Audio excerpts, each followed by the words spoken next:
Makeshift memorials are popping up across the country. Of course, everyone remembering Oscar-winning actor and comedian Robin Williams. The coroner says it was likely a death the result of an apparent suicide. He was found dead in his San Francisco home, actually in Tiburon, California, just outside of San Francisco yesterday morning. For years, Williams talked about his periodic bouts with substance abuse and depression. Of course, everybody remembers him as a comic genius. His quick wit and humor kept the country laughing.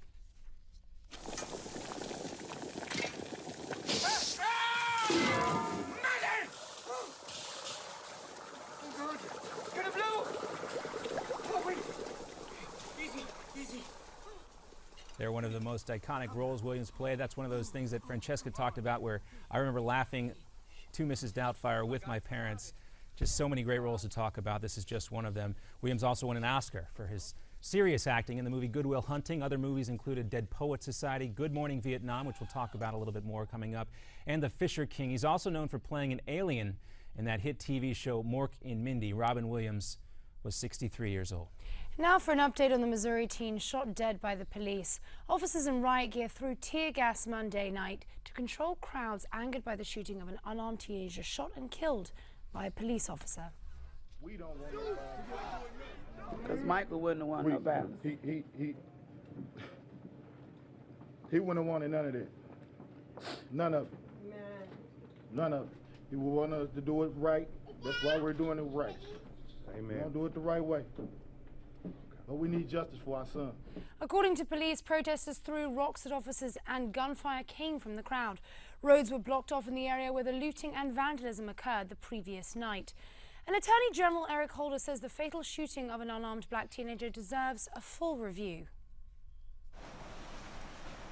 And what you're seeing right here is new video coming to us from the USS George H.W. Bush out there somewhere in the Persian Gulf. The U.S. Navy and Air Force are now flying as many as 100 attack, reconnaissance, or support missions over Iraq each day. But U.S. air support is only temporary.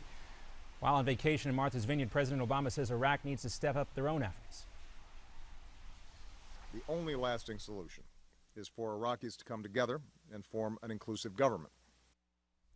Well, the president also said in the past few days the U.S. has successfully but temporarily stalled out ISIS from other militant groups from attacking the Kurdish city of Erbil.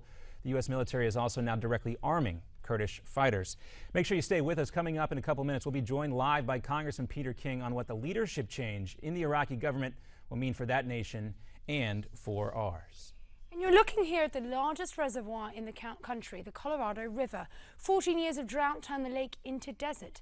Lake Mead's water levels are expected to drop 10,080 feet above sea level this year alone. A drop of another 5 feet will trigger water cuts to Arizona and Nevada. Most of the water goes to farms, but 3/4 of the people live in the area's biggest cities. Farmers get the water first under agreements dating back to 1922. For Nevada, 7 out of 10 people get their water from Lake Mead. City planners are grappling with the effects of the drought.